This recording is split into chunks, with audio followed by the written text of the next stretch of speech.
চট্টগ্রাম উন্নয়ন কর্তৃপক্ষের অনুমোদিত নকশার বাইরে ভবন নির্মাণ ও পার্শ্ববর্তী ভবনের বাসিন্দাদের দুর্ভোগে ফেলার অভিযোগ উঠেছে নির্মাণাধীন এক ভবন মালিকের বিরুদ্ধে। বৃহস্পতিবার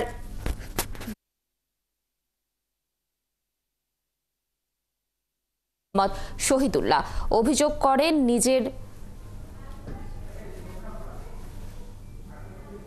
4 তলা বাসভবনের সামনে 10 তলা আবাসিক কাম বাণিজ্যিক ভবন নির্মাণের অনুমোদন নেন স্থানীয় মঞ্জুর আলম, কিন্তু সিডিএ থেকে নেওয়া অনুমোদনকে তোয়াক্কা না করে ভবনের জন্য খালি কোনো জায়গা না রেখেই ভবন নির্মাণ করেন তিনি। এতে তার ভবনে বসবাসকারীদের চলাচলের রাস্তা বন্ধ হওয়ার উপক্রম। একাধিকবার সিডিএকে বিষয়টি জানানো হলেও কোনো ব্যবস্থা নেননি। এছাড়া আলো বাতাস চলাচল বাধাগ্রস্ত হওয়ার পাশাপাশি ভূমিকম্প বা অগ্নিঝুঁকি তৈরি হয়েছে।